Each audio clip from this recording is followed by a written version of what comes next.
ప్రకటన 9వ అధ్యాయము మొదటి 12 వచనములు దేని గురించి చూపిస్తాయంటున్నా, అది 5వ బూర. చూడండి, 9వ అధ్యాయం మొదటి వచనం, 5వ దూత బూర ఊదినప్పుడు అని మనం చూస్తున్నాం. సో మనం ఈరోజు నేర్చుకునేది ఏమిటంటే 5వ బూరను గురించి మనము నేర్చుకుందాం. అయితే 5వ బూరలో మనము చూసుకున్నట్లయితే ఈ 9వ అధ్యాయంలో మనకు 2 బూరలు కనిపిస్తాయి. 2 బూరలు, 5వ బూర కనిపిస్తుంది, 6వ బూర కూడా మనకి కనిపిస్తుంది. ఈ 5, 6 బూరల గురించి మనం చూస్తే, మీరు చదివితే అక్కడ మీకు కనిపించేది దయ్యాలు కనిపిస్తాయి. ఏం కనిపిస్తాయమ్మా? ఏం కనిపిస్తాయండి? అయిపోయినాక తెలుస్తుంది ఎవరు దయ్యం అని చెప్పేసి. దయ్యాలు కనిపిస్తాయి. దీని గురించి ఏమని చాలామంది వర్ణిస్తారు అని అంటే, మనకి బైబిల్లో అనేకమైన అధ్యయనాలు ఉన్నాయి, స్టడీస్, చదువులు ఉన్నాయి. సోటెరియాలజీ అని అంటారు, అంటే క్రీస్తుని గూర్చిన బోధ. క్రీస్తుని గూర్చిన కాదు, రక్షణను గూర్చిన బోధ. క్రిస్టాలజీ అని అంటారు, అంటే క్రీస్తుని గూర్చిన బోధ. బిబ్లియాలజీ అని అంటారు, బైబిల్ను గూర్చిన బోధ. అట్లనే ఇంకొకటి ఉంది, డీమనాలజీ అని ఉంది. డీమనాలజీ అంటే ఏంటిమా? దయ్యములను గూర్చిన బోధ. నీకు దయ్యముల గురించి పరిపూర్ణమైన ఒక పిక్చర్ రావాలి అని అంటే 9వ అధ్యాయం ప్రకటన గ్రంథము నీకు సూపర్ అధ్యాయం.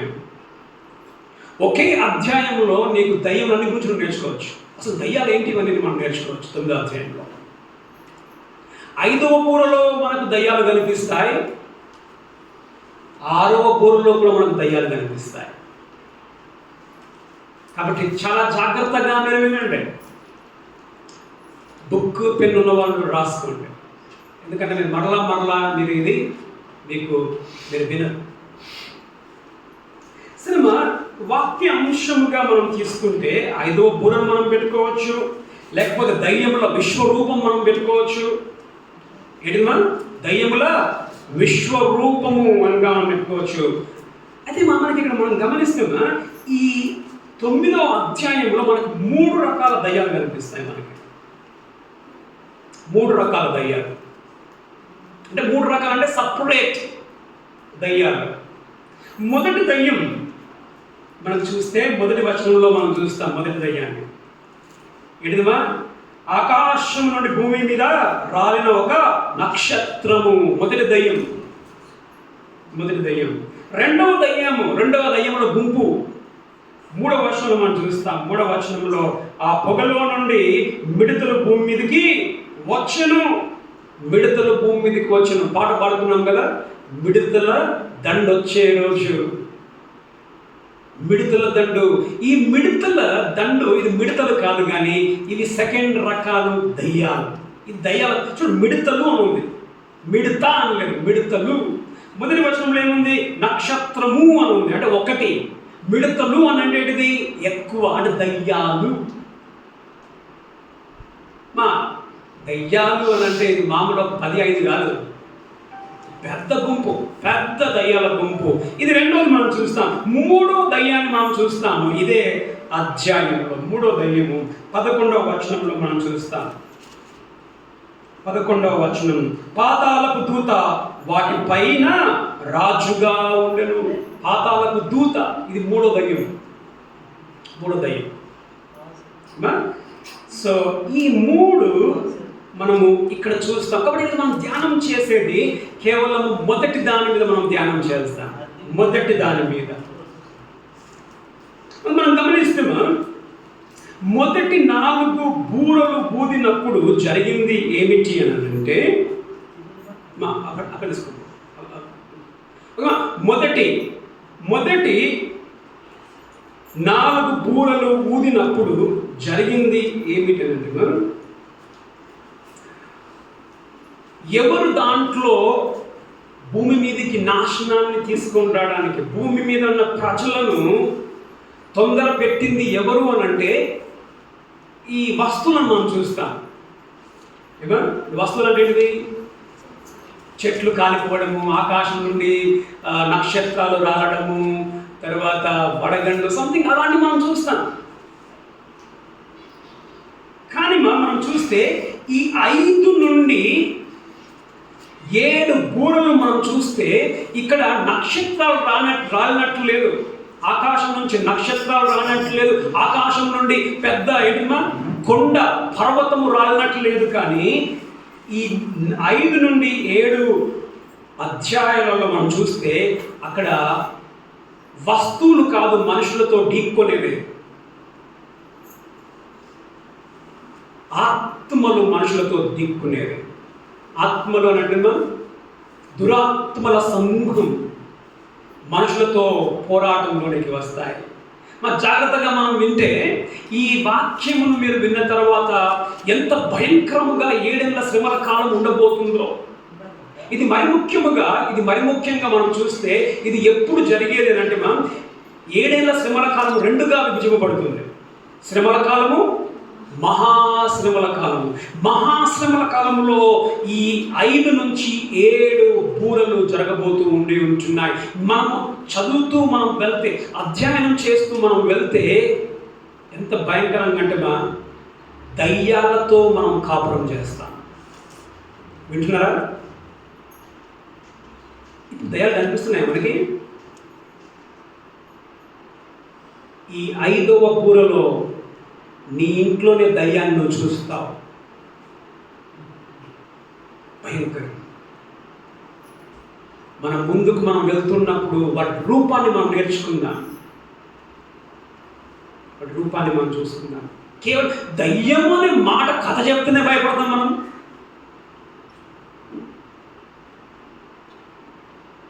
రాత్రులు నిద్రపోవు దయ్యం కథ చెప్తే, చూడని దయ్యం కథ చెప్తే నువ్వు నిద్రపోవు. రేపొద్దున నీ ఇంట్లోనే దయ్యాలు ఉంటాయి, చూసుకుంటూ ఉంటావు. అటు బ్రతకలేక చావలేక బిక్కుమని బ్రతికే రోజులు రాబోతున్నాయి. 7 ఏళ్ల శ్రమల రోజులు, పాపులంతా ఏడ్చే రోజులు. సాతాను తన యొక్క దూతలు ఆ యొక్క 3.5 శ్రమల కాలంలో వాళ్ళు ఉండి ఉంటారు. గమనించండి, ఈ మొదటి 4 బూరల కంటే ఈ 5-7 బూరలు ప్రత్యేకం. చూడండి ఎంత భయంకరమో ఈ బూరలు. 8:13 చదవమ్మా. 8:13. మరియు నేను చూడగా ఆకాశం మధ్యన ఒక పక్షిరాజు ఎగురుచు, బూరలు ఊదబోచున్న 3 దూతల బూరల శబ్దమును బట్టి 3 దూతల శబ్దమును బట్టి భూనివాసులకు. చూడండి, 3 దూతల శబ్దం అంటే ఏంటి? 3 దూతలు ఎవరు ఇవి? 3 దూతలు ఎవరు? 5, 6, 7 దూతల శబ్దమును బట్టి భూనివాసులకు అయ్యో. వినండి, అయ్యో భూనివాసులకు అయ్యో అంటే ఏంటిది? శ్రమ కలగబోతుంది. అయ్యో అంటామా మనం? అయ్యో అయిపోయింది, తల కొట్టుకుంటాం కదా. అయ్యో అయ్యో అయ్యో. చూడండి ఎన్నిసార్లు ఉంటాం కదా అయ్యో అనే మాట. అయ్యో అయ్యో అయ్యో. ఇంగ్లీష్లో ఓ అని ఉంది, OWOE. ఓ అయ్యో అయ్యో అయ్యో అంటే ఆ 3 బూరలు కూడా భయంకరమైన బూరలు. ప్రతి బూర భయంకరమైనదే. అయ్యో అయ్యో అయ్యో. చదవండి 9:12.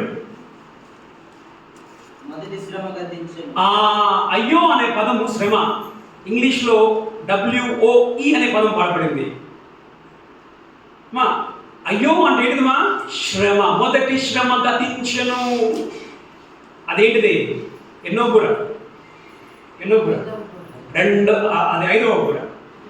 తర్వాత 11-14.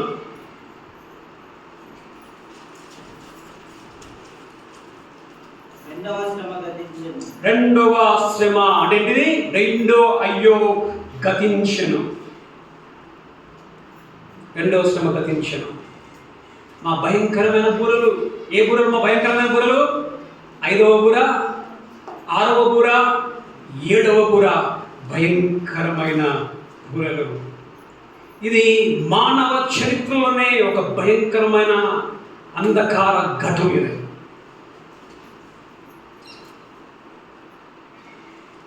దేవుని యొక్క గొర్రెపిల్ల యొక్క ఉగ్ర రూపము, విశ్వరూపము దాల్చే సమయం అదే.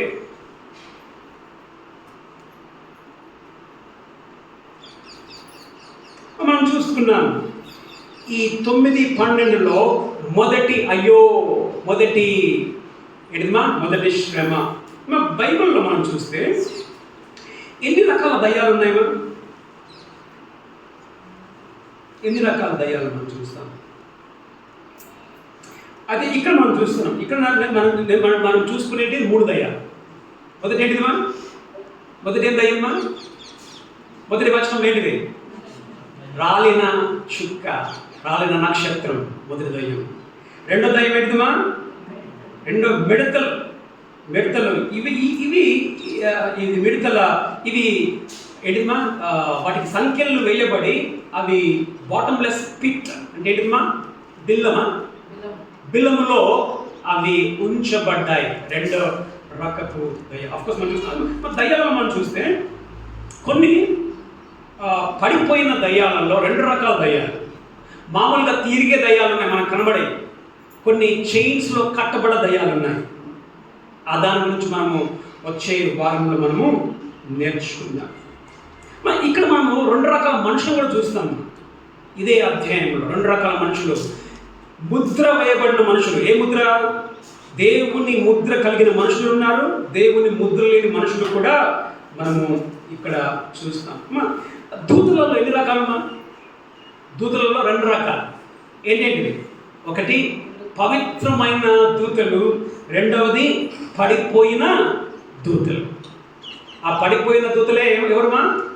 దయ్యాలు. పడిపోయిన దూతలే దయ్యాలు. కాబట్టి ఇక్కడ మనము దయ్యముల యొక్క విశ్వరూపాన్ని మనం చూద్దాం ఈరోజు. మొదటిది చదవండి, మొదటి వచనం. ఐదవ దూత బూర ఊదినప్పుడు ఆకాశం భూమి మీద రాలిన ఒక నక్షత్రమును చూస్తాం. అమ్మా గమనించండి, ఏమైందమ్మా? ఏం రాలిందంటే ఆకాశం నుండి ఒక నక్షత్రము, రాలిన యొక్క నక్షత్రమును చూచుతుంది. ఈరోజు మనము ఈ మొదటి భాగాన్ని మనం ధ్యానం చేస్తాం. ఈ రాలిన నక్షత్రం ఎవరు? మనం గమనిస్తే ఇప్పటి వరకు ఆకాశం నుంచి రాలినవి కొన్ని ఉన్నాయి. ఈ 7 శ్రమల కాలంలో రాలినవి కొన్ని ఉన్నాయి. మీరు రాసుకోండి, చదువుకోండి. మొదట మనం చూస్తే 6:13 వచనములో, 6వ అధ్యాయం 13వ వచనములో 4వ ముద్ర విప్పినప్పుడు నక్షత్రాలు రాలాయి. గమనించారా? నక్షత్రాలు రాలాయి. ఇక్కడేం రాలేదు మనం, ఇక్కడ నక్షత్రము రాలేదు. 6:13లో నక్షత్రాలు రాలాయి భూమి మీద. నక్షత్రాలు ఏంటిది? చుక్కలు. 8:8లో 8వ అధ్యాయం 8వ వచనములో 2వ బూర ఊదినప్పుడు ఒక మండుచున్న పర్వతం పడింది భూమి మీద. మండుచున్న పర్వతం. మొదట ఏం పడింది? నక్షత్రాలు రాలాయి. నక్షత్రము రాలింది. నక్షత్రము అక్కడ కూడా. ఇక్కడ పెద్ద పర్వతం 8:8లో పడింది. 8:10లో 3వ బూర ఊదినప్పుడు ఒక గొప్ప నక్షత్రము పడినట్టుగా మనం చూస్తాం. చదవమ్మా 8:10. 3వ బూర ఊదినప్పుడు ఒక పెద్ద నక్షత్రం రాలింది. ఆ నక్షత్రం ఈ నక్షత్రం తేడా ఉంది. ఆ నక్షత్రము ఏంటిదంటే మనకు కనిపించే నక్షత్రాలలో నక్షత్రం. ఈ నక్షత్రము వేరు. ఈ నక్షత్రం ఎవరు? ఈ రాలిన చుక్క ఎవరు? ఊదినప్పుడు ఆకాశం నుండి భూమి మీద రాలిన ఒక నక్షత్రమును సూచికలు. ఎవరు చూస్తున్నారు? దీన్ని యోహాను చూస్తూ ఉన్నాడు. పద్మోసు ద్వీపంలో ఆయన ఉన్నప్పుడు. ఈ నక్షత్రం ఎవరు? మన బైబిల్లో చూస్తే యోగు గ్రంథం చదవమ్మా. యోగు 38:7 చదవమ్మా. యోగు 38:7.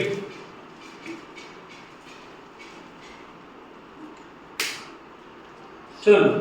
ఉదయ నక్షత్రములు ఏకంగా కూడి గమనించండి, ఇక్కడ ఏముంది? ఒక నక్షత్రము రాలేను అని మనం చూస్తున్నాం. ఉదయ నక్షత్రములు ఏకముగా కూడి పాడినప్పుడు దేవదూతలందరూ ఆనందించి చేసినప్పుడు మూలరాతిని వేసిన వాడెవడు? మూలరాతి అని అంటే దేవుడు భూమి ఆకాశములను చేసినప్పుడు, దేవుడు సృష్టిని చేసినప్పుడు ఎవరు మా అక్కడ ధ్వని చేసింది? ఎవరు మా ధ్వని? అక్కడ ధ్వని ఉందా లేదా? జయధ్వనులు. జయధ్వనులు అంటే పొగుడుతూ ఉన్నారు. ఎవరు పొగుడుతున్నారంట? ఉదయ నక్షత్రములు అని మనం చూస్తున్నాం. ఇక్కడ నక్షత్రము రాలింది. ఉదయ నక్షత్రములు అని అంటే వాళ్ళు ఎవరమ్మా? వారు దేవుని దూతలు. మా దేవుడు భూమి ఆకాశమును చేయకముందే, ఈ సృష్టిని చేయకముందే మొదటిదిగా దేవుడు చేసింది ఎవరమ్మా?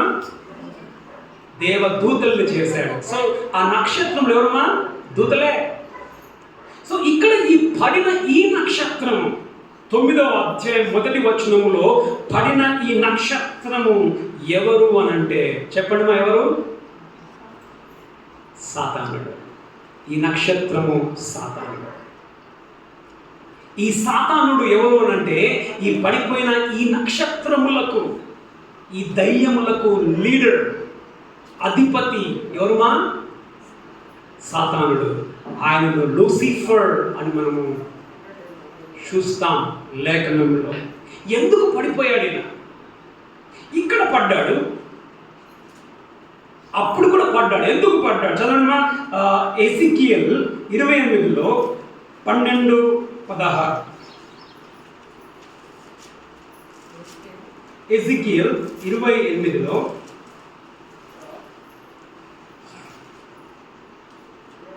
12-16 చదవండి. నరపుత్రుడా, తూరు రాజును కూర్చి అంగలార్పు వచనమెత్తి. ఓకే, చూడండి ఇక్కడ పూర్ణ జ్ఞానమును సంపూర్ణ సౌందర్యము గల కట్టడమునకు మాదిరివి. ఎవరుమా? ఈ లూసిఫర్. దేవుడు లూసిఫర్ను చేసినప్పుడు, ఈ పడిపోయిన ఈ చుక్కను దేవుడు చేసినప్పుడు ఆయన ఏమున్నాయంటమా? ఎట్లా చేశాడు దేవుడు? పరిపూర్ణ జ్ఞానము. మా వినండి, పరిపూర్ణ జ్ఞానము. జ్ఞానము ఈయనలో కొదువ లేదు. దేవుని కంటే నెక్స్ట్ జ్ఞానవంతుడు ఎవరుమా? ఈ చుక్క, ఈ రాలిన చుక్క. పరిపూర్ణ జ్ఞానం. తర్వాత ఏముందిమా? పరిపూర్ణ సంపూర్ణ. చూడ, సౌందర్యములు కూడా ఎలాంటి సౌందర్యమా? సంపూర్ణమైన సౌందర్యం. ఇప్పుడే కొందరు మెరుకలు తిరుగుతారు ఆ బొగాలు చూసుకొని అద్దంలో, అంతనే కదా? మరి పడిపోయిన చుక్కెంత మెరుకలు తిరగాలమ్మా? ఈయనంత అందగాడు లేడు. దేవుడు ఆయనను చేసినప్పుడు చదవండి. చదవండి. తర్వాత అఫ్కోర్స్ అది మనం తర్వాత చూద్దాం. తర్వాత ఈయన ఎవరు అని మనం చూస్తే 14 చదవండి. దాంట్లో 14 అభిషేకము నొందిన కెరూబువై. ఓకే, చూడమ్మా, కెరూబువై ఒక ఆశ్రయంగానే ఉంటుంది. అందుకే నేను నిన్ను నియమించుతుంది. దేవునికి ప్రతిష్టపడిన పర్వతము మీద నీవు ఉంటివి. దేవునికి ప్రతిష్టపడిన పర్వతం మీద నువ్వు ఉంటివి అంటే దేవుని దగ్గరలో ఉన్నాడు ఆయన. కెరూబు. మా బైబిల్లో దూతల గురించి మనం ఎన్ని రకాల దూతలు చూస్తామా? చెప్పండి. దూతలు ఎన్ని రకాల దూతలు మనం చూస్తాం? ఇక్కడ కెరూబు అని ఉందా లేదా? కెరూబు. ఇంకా సెరూపులను మనం చూస్తాం. యెషయా 1:6లో సెరూపులను మనం చూస్తాం. ఇంకా కొందరు దూతలు మనం చూస్తాం, వేరే దూతలు. కెరూబులను చూస్తాం, సెరూపులను చూస్తాం, ఇంకా వేరే దూతలు చూస్తాం. కెరూబు మనం చూస్తామా? ఇంకా ఎక్కడ మనం చూస్తామా? ప్రకటన తీసే పర్లేదు. ప్రకటన 4, 6, 7 వచనాలలో సింహాసనం మధ్యలో ఏమున్నాయంట? నలుగురు జీవులు, వారికి 6 రెక్కలు వాళ్ళకున్నాయి. కెరూబులు. కెరూబుల పని ఏంటిదిమా? కరుణాపీఠం మీద రెక్కలు ఏం చేస్తాయి? 2 రెక్కలతోటి ఆ కరుణాపీఠాన్ని కప్పుతాయి కెరూబులు. కరుణాపీఠం అంటే ఏంటిదిమా? దేవునికి దగ్గరగా ఉండేవాళ్ళు కెరూబులు. ఆయన పవిత్రతను కాపాడేటివిగా ఉన్నాయి కెరూబులు. అంటే ఏంటిదిమా? ఈ లూసిఫర్, ఈ రాలిన చుక్క ఎక్కడున్నాడు? దేవునికి దగ్గరలో ఉన్నాడు ఆయన. నీవు పర్వతం కెరూబువై, నీవు దేవుని పర్వతం మీద నీవు ఉంటివి. మీరు ఒక రాష్ట్రం రెఫరెన్సెస్ కొన్ని నేను ఇస్తాను. ఆదికాండము 3:24 మీరు చూస్తారు. దేవుడు ఆదాము పాపం చేసినప్పుడు దేవుడు ఏదేని తోటల నుంచి వాడిని వెలివేసిన తర్వాత కెరూబులను దేవుడు అక్కడ ఉంచుతాడు. తర్వాత నిర్గమకాండం 25వ అధ్యాయం 18వ వచనంలో దేవుడు మోషేతో చెప్తాడు, నీవు కరుణాపీఠమును తయారు చేసినప్పుడు కెరూబులను ఆ విధంగా చేయాలంటాడు. తర్వాత ఎజికియేల్ 28:14 కూడా మనము చూస్తాం కెరూబుల గురించి. కెరూబుగా ఎక్కడున్నాడు మా ఆయన? ఎక్కడున్నాడు? చూడు, దేవునికి ప్రతిష్ఠింపబడిన పర్వతము మీద నీవు ఉంటివి. పర్వతం మీద అంటే దేవునికి దగ్గరగా ఉన్నవాడు ఈయన, ఈ రాలిన చుక్క. ఈయన అర్థం ఏమిటంటే మా తేజో నక్షత్రమైన. తెలుగులో పేరు లేదు కానీ ఇంగ్లీష్లో పేరు ఉంది, లూసిఫర్ అని ఉంది. తెలుగులో పేరు లేదు కానీ తెలుగులో తేజో నక్షత్రం అనే రాయబడి చదవమా. యెషయా 14:12 చదవమా. యెషయా 14:12. యెషయా 14. తేజో నక్షత్రం చాలండి. తేజో నక్షత్రమా వేకువ చుక్క అని ఉంది. తేజో నక్షత్రమా వేకువ చుక్క. కానీ ఇంగ్లీష్లో లూసిఫర్ అనే పదం వాడబడింది. లూసిఫర్ తేజో అంటే ఏంటిదమ్మా? తేజో నక్షత్రము. ఇదే ఎజికియేల్ 28:17 అంటాడు చూడండి. 28:17 ఏమంటున్నాడు? ఓకే, నీ తేజస్సు చూచుకొని చెరుపుకుంటే నీ తేజస్సును చూచుకొని. లూసిఫర్ అంటే అర్థం ఏంటిదమ్మా? తేజస్సు గలవాడు, ద షైనింగ్ వన్, తేజస్సు. అందుకే గమనించండి, ఇప్పుడు అందుకే సాతాను హవ్వను శోధించినప్పుడు మనం చూస్తాం. ఎక్కడ కొరింథీయులకు రాసిన పత్రిక 2వ కొరింథీలో మనం చూస్తాం. ఇది వింత కాదు, సాతాను తానే వెలుగుదూత అవతారం ఎత్తి ఉన్నాడు. ఆయన తేజో నక్షత్రం. ఆయన కంటే తేజస్సు గలవాడు ఎవరు లేడు. దేవుని తర్వాత తేజస్సు కలిగిన వాడు ఈ పడిపోయిన చుక్క, తేజస్సు. గమనించండి, ఇక్కడ మనం చూస్తాం 13వ వచనం 20 చూడండి. దేవుని తోడే వేదంలోనే ఉంటివి, మాణిక్యమును చదవండి, గోమేధికమును చూడండి, రాయి రాయి రాయి నీలము పద్మరాగము. ఓకే, అమూల్యమైన రక్తములతోనూ బంగారముతోనూ నీవు అలంకరింపబడి ఉన్నావు. గమనించమ్మా, ఎన్ని రాళ్ళు ఉన్నాయమ్మా ఇక్కడ. ఎన్ని రాళ్ళు ఉన్నాయి ఇక్కడ? అనేకమైన రాళ్ళు ఉన్నాయి. కొందరికి రాళ్ళు ఇష్టం కదా, కొందరికి రాళ్ళు. ఎంతమందికి రాళ్ళు ఇష్టమ్మా? రాళ్ళు ఎవరికి రాళ్ళు ఇష్టం లేదా? చిన్నపిల్లలకు రాళ్ళు ఎక్కువ ఇష్టం. ఇక్కడ నదుల దగ్గరికి పోతే ఏం చేస్తారు? రాళ్ళను ఎరుకుంటారు. ఇక్కడ కొన్ని రాళ్ళు ఉన్నాయి. ఆయన చేయబడినప్పుడు ఆ రాళ్లతో రాళ్ళలాగా అంటే రాళ్ళు మెరుస్తాయి రాళ్ళు. ఈయన తేజస్సు గలవాడు, తేజో నక్షత్రమా, తేజో నక్షత్రమా. ఈ రాలిన చుక్క ఎవరమా? తేజో నక్షత్రం. ఒక మాట, దేవుడు ఎందుకు సాతాను చేశాడు? అసలు ఎందుకు అనుమతించాడు సాతానుగా మారడానికి? అఫ్కోర్స్ ఇది నా సబ్జెక్ట్ కాదు కానీ దాని గురించి నేను మాట్లాడతాను. ఎందుకు అనుమతించాడు దేవుని సాతానుగా మారడానికి? అంటే ఈ పడిపోయిన ఈ చుక్కని ఎందుకు సాతానుగా మారడానికి అనుమతించాడు? మనం చూస్తామా?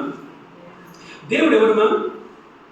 ఈ కెరూబులు ఏమని పొగుడుతూ ఉన్నాయి? ఆ 8వ అధ్యాయంలో, ప్రకటన 6వ అధ్యాయంలో ఏమని స్తుతిస్తున్నారు కెరూబులు?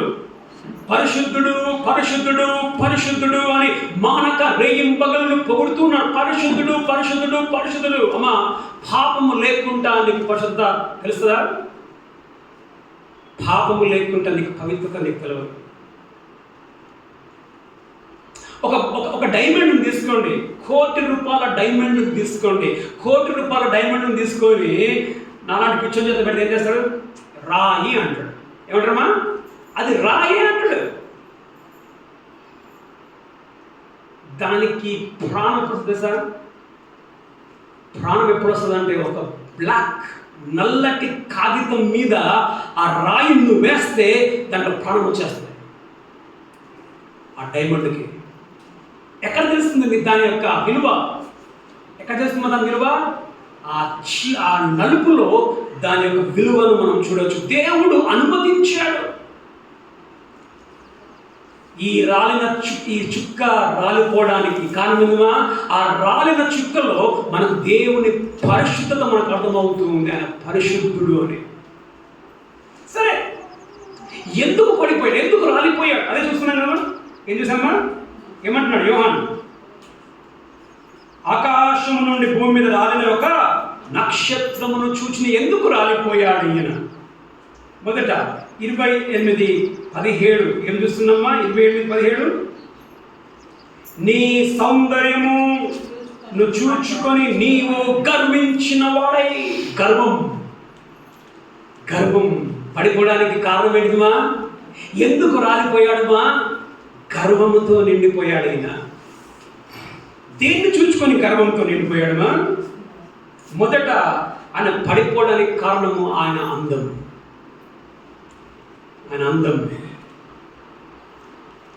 గమనించండి. అందము అని మనం చూస్తే ఎందుకు మీరు అందంగా తయారవుతారు? తయారు కాని వాళ్ళు చెప్పండి. తయారు కాని అడిగే పల్లె. తయారయ్యే వాళ్ళు చెప్పండి. కొందరైతే గంటలు నిల్చుంటారు కదా. ఎక్కడ? అద్దం ముందర మళ్ళా ఎందుకు అంతగానో నిల్చుంటాం మనం అద్దం ముందర? ఎందుకు నిల్చుంటాం? బాగా నడుచొస్తాను. ఎందుకు నిల్చుంటావమ్మా? మనం నిల్చునేది నిన్ను నీవు పొగుడుకోనికి నిల్చుంటావా, లేకపోతే నీ భర్త కానీ, లేకపోతే నువ్వు పనిచేసే దగ్గర నీ వాళ్ళు కానీ, లేకపోతే నువ్వు పెళ్ళికి పోయిన తర్వాత ఆ 10 మంది కానీ నీ చీర సూపర్, నీ ముఖము సూపర్, నీ లిప్స్టిక్ సూపర్, ఇంకేంటమ్మా నీ కాటిక సూపర్. ఏం పొడేసినవే అంట కదా. ఏం పొడేసినవే అంత తెల్లంగా మెరిసిపోతున్నావు. ఎందుకు మనం వేస్తావు అది? ఎందుకు మనం రెడీ అయ్యేది? నువ్వెందుకు అందంగా తయారవుతావు అంటే నిన్ను 10 మంది పొగడాలని. ఎందుకు పడిపోయాడు దశమా? అందాన్ని చూసుకున్నాడు. ఆ అందాన్ని చూసుకుని ఏమనుకుంటే, అరే అందరూ ఆ సింహాసనం మీద కూర్చున్నాయని పొగుడుతూ ఉన్నారు. ఆయన పొగుడుతున్నారంటే నేను కూడా సంపూర్ణ సౌందర్యం గలవాడిని. నాకు సంపూర్ణ సౌందర్యం ఉంది కాబట్టి నన్ను కూడా ఏం చేయాలి? పొగడాలా. నన్ను పొగడాలా. అర్థమేంటిది? ఆ పొగడత నాకు రావాలి. ఆ కుర్చీకి పోయే పొగడత, ఆ కుర్చీకి పోయే ఆరాధన, ఆ కుర్చీకి పోయే ఘనత, ఆ కుర్చీకి పోయే మెప్పు నాకు రావాలా. గర్వించాడు. తనకు కాని దానిని తనకు రావాలి అని అనుకున్నాడు. ఆరాధించే వాడికి కాదు ఆరాధన, నాకు ఆరాధన రావాలనుకున్నాడు. రాలిన చుక్క. ఎందుకు రాలడమా? అందమును చూచి నాకు పొగడత రావాలి. అనేక సందర్భాలలో మనం ఇలాంటి బ్రతుకుతూ ఉంటాం. నన్ను పొగడాలా. ఇంకొన్ని ఏం చేయాలా? ఇంకొకరిని మెచ్చుకుంటే మనకి ఓర్వలే. మెప్పంత నీకే కావాలా. ఇంకొకరు క్లాస్ ఫస్ట్ వస్తే నీకు ఓర్వలే. ఇంకొకరు పైకి పోతాడు నీకు ఓర్వలే. ఓర్వలేని తనం ఎదుమా తన సంపూర్ణ జ్ఞానము చూసుకొని ఆయన గర్వించాడు. దేవునికి కావలసిన ఆరాధన నాకు రావాలి అని అనుకున్నాడు. మొదట పడిపోవడానికి కారణం. రెండోది చదవండి, నీ తేజస్సు చూసుకొని చదవండి. నీ తేజస్సు చూసుకొని నీ నీ జ్ఞానమును జ్ఞానము అంటే చెరుపుకొంటివి అనకూడదు, చెరుపుకొంటివి. నీ జ్ఞానము ఎలాంటి జ్ఞానము? అక్కడ ఎలాంటి జ్ఞానం అయినది? 12వ వచనంలో పూర్ణ జ్ఞానం. పూర్ణ జ్ఞానం. పూర్ణ జ్ఞానం అని అంటే ఇది ఎట్లాంటి జ్ఞానం అంటే ఇది భయంకరమైన జ్ఞానం. ఇది కొందరు ఇలాంటి కోవకు చెందిన వాళ్ళు ఉంటారు. కొందరు పూర్ణ జ్ఞానం అన్నప్పుడు ఏం చూడొచ్చు అంటే, ఇప్పుడు నాకు తెలివి ఉంది, నాకు జ్ఞానం ఉంది, ఇంకొక నన్ను నడిపియాలా? నిర్ణయాలు నేను తీసుకోవచ్చు, నాకు ఇంకొకరు చెప్పే పని లేదు. ఇప్పుడు నాకు గమనించండి, ఈ నక్షత్రం ఈ లూసిఫర్ను చేసినప్పుడు ఈ లూసిఫర్ మీద అధిపతి ఎవరమ్మా? దేవుడు చెప్పింది ఈయన వినాలి.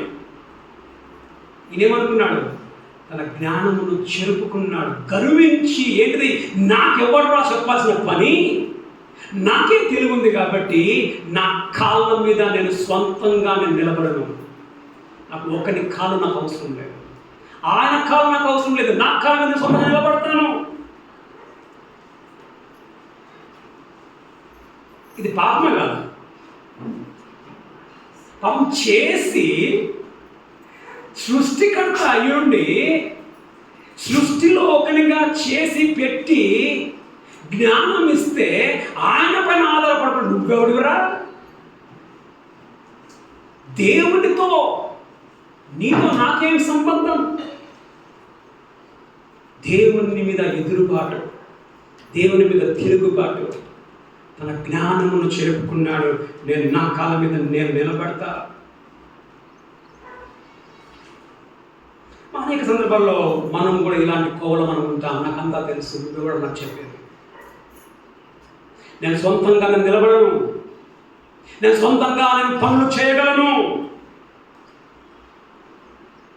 ఈ పడిపోయిన చుక్క లూసిఫర్ ఏమనుకున్నాడు? నేను సొంతంగా, నేను ఇండిపెండెంట్గా నేను ఉంటాను, డిపెండెంట్గా నేను ఉండను, ఆధారపడేవానిగా ఉండను, నేను నిరాధారముగా ఉంటాను. ఎందుకు? నాకు సంపూర్ణమైన తెలివి ఉంది. అందుకే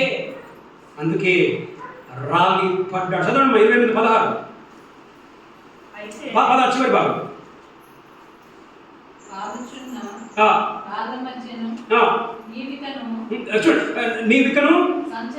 నీవు సంచరించవు, ఇంక నువ్వు పరలోకంలో ఉండవు, నువ్వు సంచరించవు. ఓకే, నిన్ను నాశనము చెంది సంచరించవు అంటే అర్థమేంటిది? నువ్వు ఇక పరలోకంలోనే ఉండవు. తర్వాత 17 చివరి వచనం చదవండి.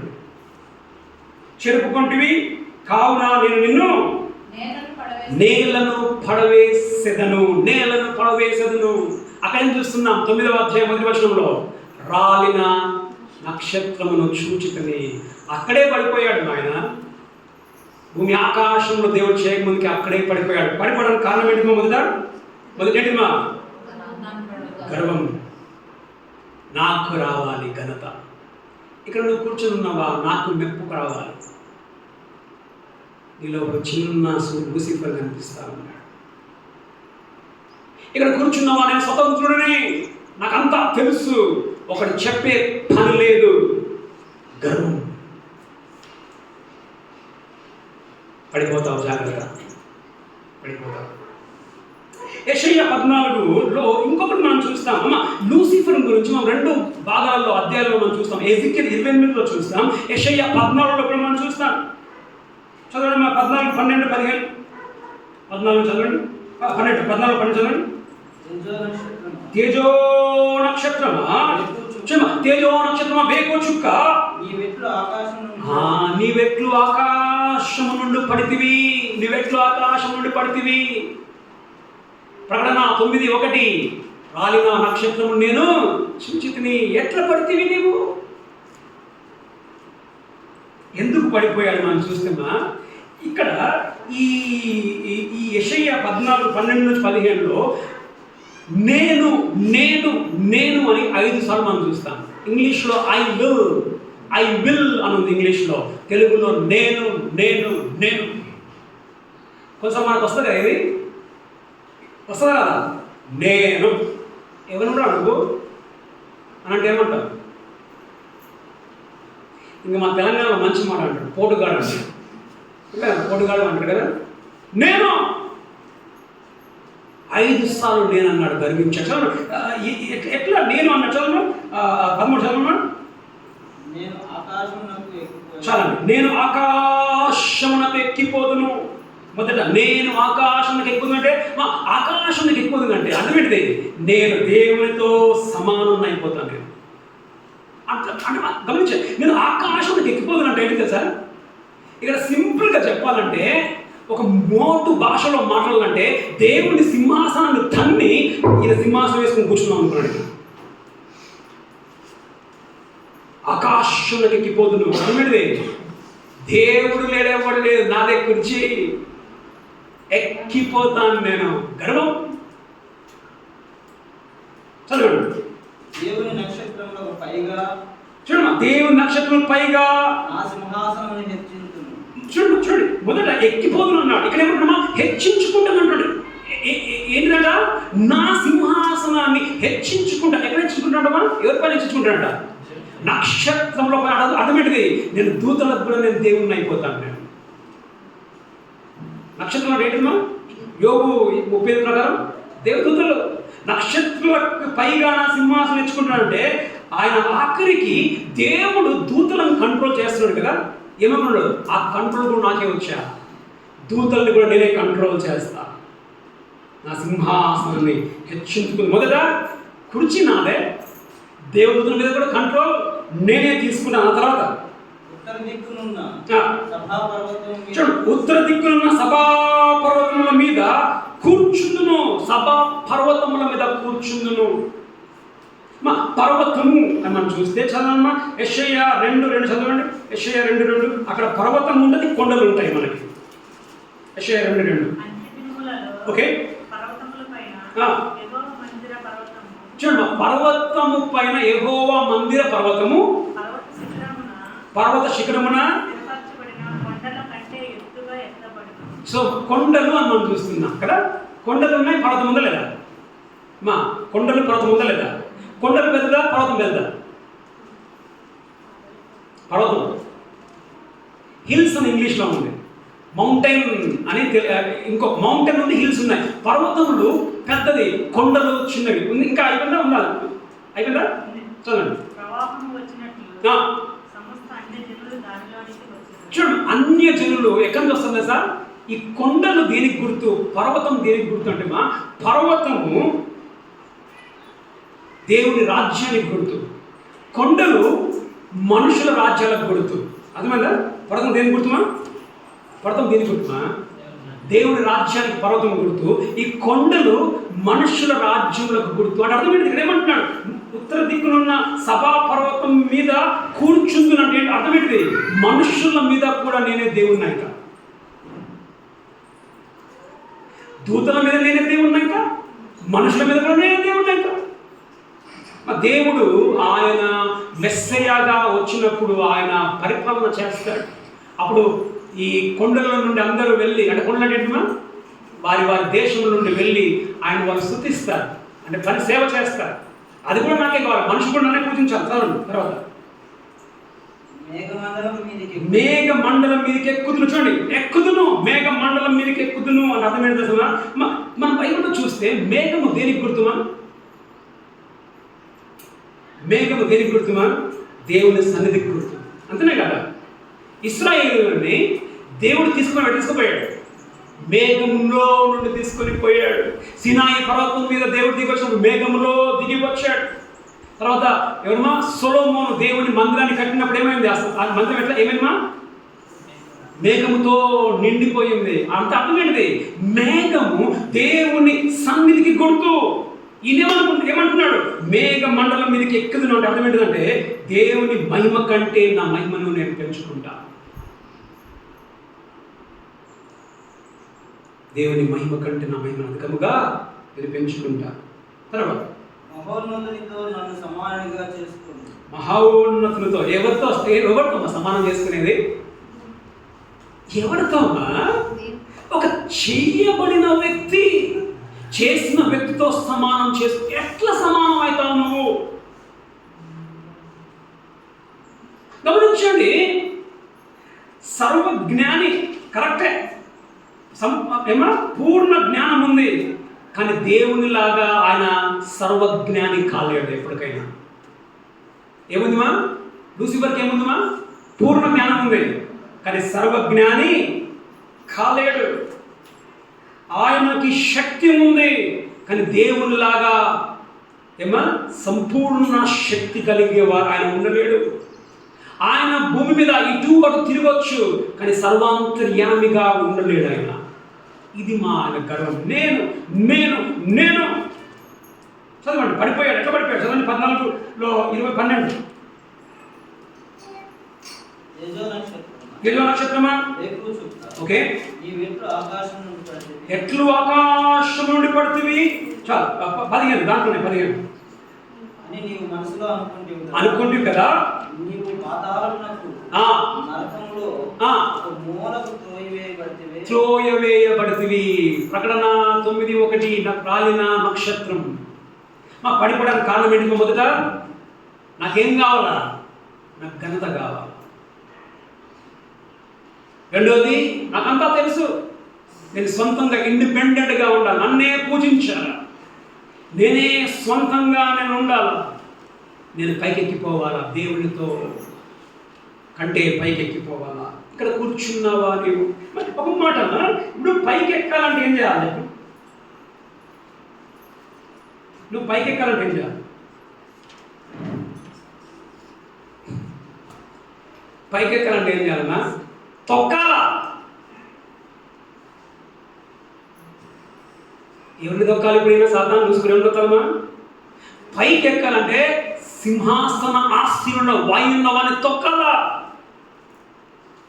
అనేక సందర్భాలలో మనం పైకి పోవడానికి గర్వం తొక్కుతాం కింద. అలాంటి స్థితిలో ఇక్కడ కూర్చొని ఉన్నావా? యేసు ఒక మాట అంటాడు చూడండి, లూకా సువార్త 10వ అధ్యాయం 18వ వచనం.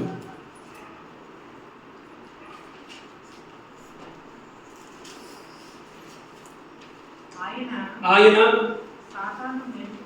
సాతాను మెరుపు వలె చూచితిని. 9:1 ఒక నక్షత్రం రాలేదు. ఏమంటాడు? ఏమంటున్నా? ఆకాశం నుండి సాతాను ఎట్టబడ్డాడంట? మెరుపు వలె పడిపోయాడంట. యేసు ప్రభు ఎప్పుడు చూశాడమ్మా? యేసు ప్రభు ఎప్పుడు చూశాడమ్మా? ఎప్పుడు చూసాడు యేసు ప్రభు? ఎప్పుడు చూశాడు? ఆయన ఎక్కడున్నాడు? తండ్రి, కుమార, పరిశుద్ధ దేవుడు వారు కలిసి ఉన్నారు. అంటే ఆయన ఉన్నాడు. ఈ లూసిఫర్, ఈ తేజో నక్షత్రము దేవుని మీద తిరుగుబాటు చేసినప్పుడు అప్పుడే పడిపోయాడు. అప్పుడు యేసు ప్రభువుని చూశాడు. గమనించండి, ఇప్పుడు ఆకాశము నుండి ఒక నక్షత్రము రానుట చూచితిని అని అన్నాడు. చూచితిని అంటే ప్రకటన గ్రంథంలో చూచాను అన్నాడు లేదా? చూచానంటే ఇది ఎప్పుడు జరిగింది? అప్పుడు కాదు. యోహాను ఎప్పుడు చూస్తున్నాడు ఇది? యోహాను ఎప్పుడు చూస్తున్నాడు ఇది? పద్మోసు ద్వీపంలో ఉన్నప్పుడు చూస్తున్నా. అంటే ఏంటిది? గమనిస్తే సాతానుకి పరలోకానికి పోవడానికి యాక్సెస్ ఉంది. అంటే ఏంటిది? ఆయన సాతాను పరలోకం పోయి వస్తున్నాడు. రాడా? సాతాను పరలోకానికి పోయి వస్తాడు. ఎప్పుడైనా పోయి రావచ్చు సాతాను. మనం చూస్తాం యోబు 1:6-7లో తీసిపడలేదు, కానీ యోబు 1:6-7లో దేవుడు అడుగుతాడు సాతాను. అక్కడ చదవండి, యోబు 1:6-7.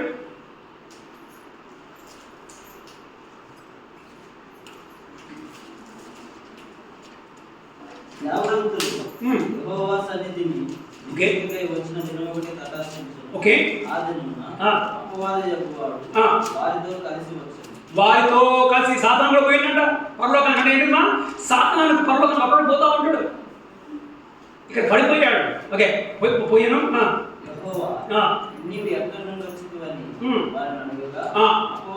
అపవాది భూమి మీద ఇటు అటు తిరుగులాడచ్చు, సంచరించు వచ్చింది. మా సాతాను అప్పుడప్పుడు పరలోకానికి పోతూ ఉంటాడు, కానీ ఇక్కడ పడివేయబడ్డాడు. ఎందుకు పరలోకానికి పోతాడమ్మా? ఏం పని పరలోకంలో సాతానికి? గాయత్రి, ఏం పని మా సాతానికి పరలోకంలో? చదవండి మా ప్రకటన 12:10. ఎందుకు పోతాడు? మరియు ఆ, స్వరము గొప్ప స్వరము. పరలోకమందు ఇలాగ చెప్పుటేమిటి? ఓకే. రాత్రింపగళ్ళు మన దేవుని ఎదుట ఆ. మన సహోదరుల మీద చూడండి, రాత్రింబగళ్ళు మన దేవుని ఎదుట మన సహోదరుల మీద నేరము మోపువాడైన అపవాది పడద్రోయబడెను అని మనం చూస్తూ ఉన్నాం. పడద్రోయబడెను అని మనం చూస్తూ ఉన్నాం. అంటే అప్పుడప్పుడు సాతాను పరలోకానికి ఎందుకు పోతామా? ఎందుకు పరలోకానికి? మనల మీద నేరం మోపనీకి. యోగు మీద నేరం మోపలేదు, మరి మోపలేదా? అయితే ఆ సాతానుడు పడవేయబడతాడు. ఈ 7 ఏళ్ల శ్రమల కాలము ముగిసిన తర్వాత, గమనించండి, ముగిస్తున్నాను నేను. 7 ఏళ్ల శ్రమల కాలం ముగిసిన తర్వాత ఈ పడిపోయిన ఈ చుక్క ఉంది కదా, ఈ పడిపోయిన ఈ నక్షత్రము దూతలందరితో కలిసి మిఖాయేలుతోటి కూడా, పరిశుద్ధ దూతలతో కూడా యుద్ధం చేస్తారు గెలవడానికి. కానీ ఓడిపోతారు. ఓడిపోయిన తర్వాత ఈ రాలిపోయిన చుక్క, అప్పుడప్పుడు పరలోకానికి పోయే చుక్క పర్మనెంట్గా పాతాళంలోనికి పడవేయబడతాడు. చదవండి ప్రకటన 12:7-9. అంతటా ఆ. పరలోకమందు ఓకే. యుద్ధం జరిగెను. మిఖాయేలును ఓకే. అతని దూతలను ఈ ఘట సర్పముతో యుద్ధం చేయవలనని ఉండగా, ఓకే, ఆ ఘట సర్పమును దాని దూతలను యుద్ధం చేసిరి గాని గెలవలేకపోయేది. ఓకే. పరలోకమందు వారికి స్థలము లేకపోయింది. ఇది చివరిగా పడిపోతాడు. ఇంక మళ్ళా కూడా ఇది లాస్ట్ ఆయన పడిపోతాడు. ఆయన ఎందుకు పడిపోయాడు ఎందుకు పడిపోయాడు? అందాన్ని చూసుకొని నన్నే ఆరాధించాలి, జ్ఞానమును చూసుకొని నాకే తెలివి ఉంది, తర్వాత ఏంటిదిమా? అహం, నేను నేను నేను నేను ఇంకొకడు లేదు. పడిపోయాడు. ఇక్కడ ఎలాంటి అహంతో నువ్వు కూర్చొని ఉన్నావు? ఎలాంటి గర్వంతో నువ్వు కూర్చొని ఉన్నామా? ఎంతమంది గర్వం లేదు చెప్పండి?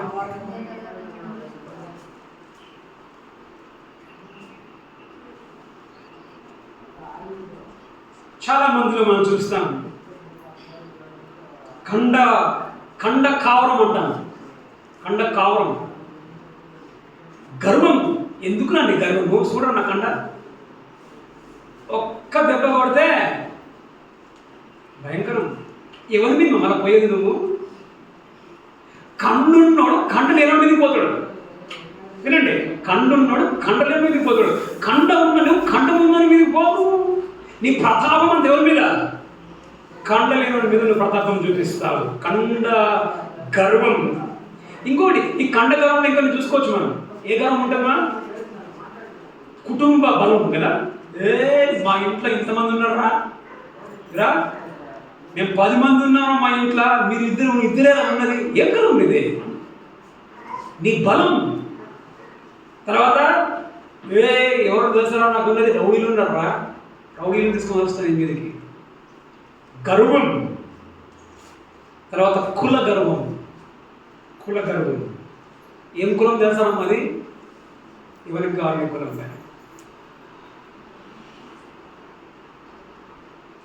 విచారకరం. ఈ రోజులలో సంఘములలో కూడా కులాలు ఉన్నాయి.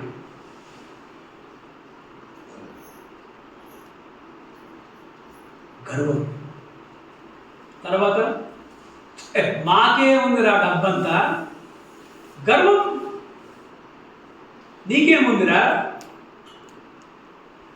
గర్వం. తర్వాత హోదా. నా కుర్చీలో ఎక్కడుంది? ఎక్కడుంది నా కుర్చీ? దేవునికి పక్కన నా కుర్చీ. గర్వం. నీ హోదాను తీసుకుని నువ్వు గర్వపడుతున్నావా? తెలివి నాకేముంది? నాకే జ్ఞానం ఉంది. గర్వపడుతున్నావా? త్రొక్కపడుతావు నీవు. అనగద్రొక్కబడతా ఉన్నాయి. చదవండి మా చివరిగా యెషయా 2:11-12.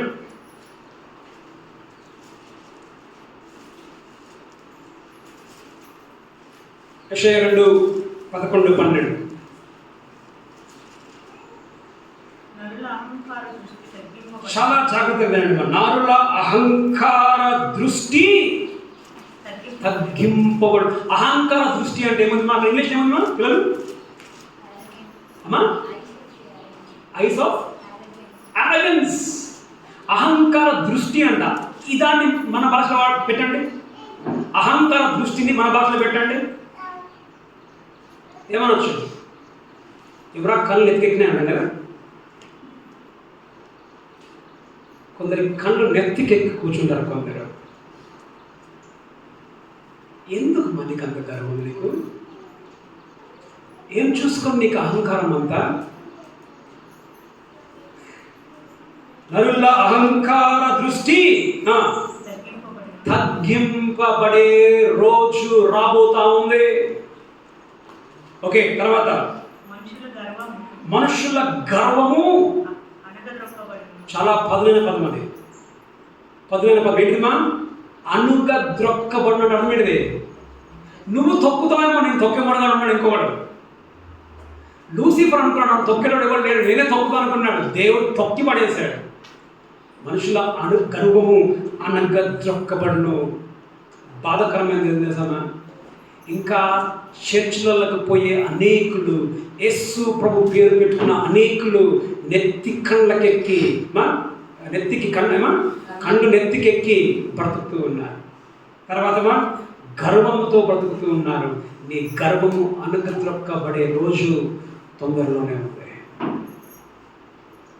సాతాను ఆ తేజో నక్షత్రము రాలిపోయిన చుక్క పాతాళంలోనికి తొక్కబడ్డాడు. నీ గర్వము అణచివేయబడే రోజు తొందరలో ఉంచాలండి. ఏ దినం అది? ఏ దినం అది? ఏ దినం? ఆ దినం అంటే అమ్మా 7 ఏళ్ల శ్రమల కాలం. ఆ దినమున సూపర్ ఎనిమా ఆయన మాత్రమే ఘనత వహిస్తాడు. ఆయన మాత్రమే. వంగురా అంటే ఏం చేస్తాం మనం? వంగురా అంటే ఏం చేస్తాం? నిన్నొచ్చుతా అని చెప్పండి. వంగది మనకి, వంగది. నరుల అహంకారం అణచివేయబడు. ఆ దినమున యెహోవా మాత్రమే ఘనత, ఆయన మాత్రమే నిలిచి ఉంటాడు. వంగుతావా? ఎప్పటికైనా నీకు వంగుతావా? చదవండి.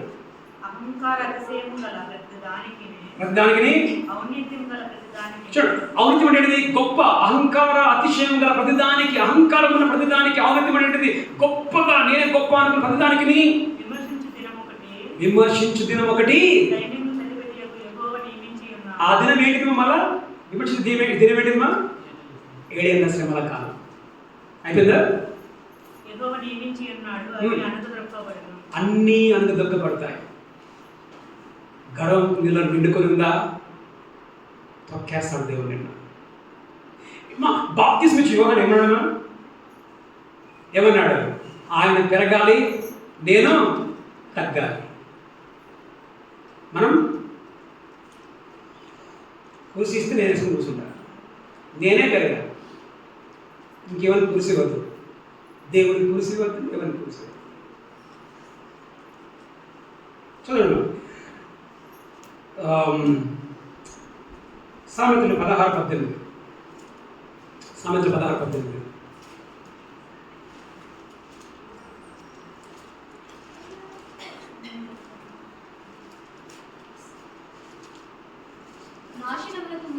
నాశనమునకు ముందు గర్వం నడుచును, పడిపోవుటకు ముందు గర్వం నడిచింది, అహంకారం నడిచింది, పడిపోయాడు. లూసిఫర్ ఆ పడిపోయిన ఆ చుక్క పడిపోయింది. ఎందుకుమా? అహంకారము, గర్వము. ఇక్కడ కూర్చున్న నీలో గర్వం ఉందా? జాగ్రత్త, నువ్వు పడిపోతావు. యేసు ప్రభు గురించి మనం చూస్తే ఎవరమ్మా యేసు ప్రభు చదవమ్మా, ఫిలిప్పి 2:8 చదవమ్మా, ఫిలిప్పి 2:8.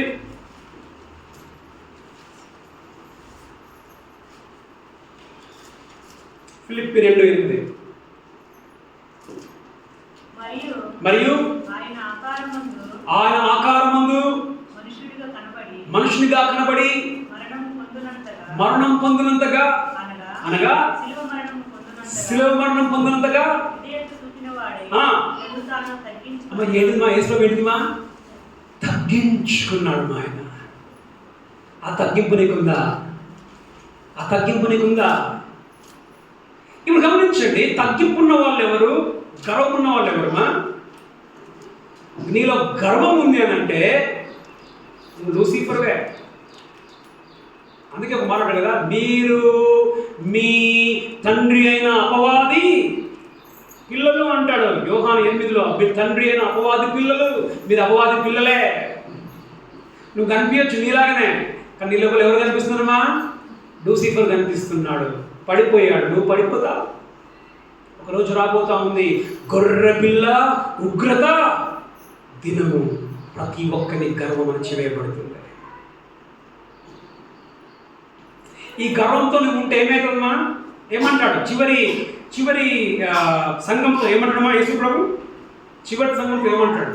నువ్వు అటులేవు ఇటులేవు, నువ్వు వెచ్చగలేవు నువ్వు వెచ్చగలేవు, ఏం చేస్తాను నేను ఉమ్మి వేస్తాను అంటే అర్థమైనది. నువ్వు ఎత్తబడే గుంపులో నువ్వు ఉండవు. మా దేవుని బిడ్డలుగా నీవు చెప్పుకుంటూ నువ్వు గర్వంతో ఉన్నావు అంటే నీవు నిజమైన దేవుని బిడ్డలు కాదు. నువ్వు లూసిఫర్ బిడ్డలు. ఆయన పడిపోయాడు, నువ్వు పడిపోతావు. ఎవరు కావాలి నీకు?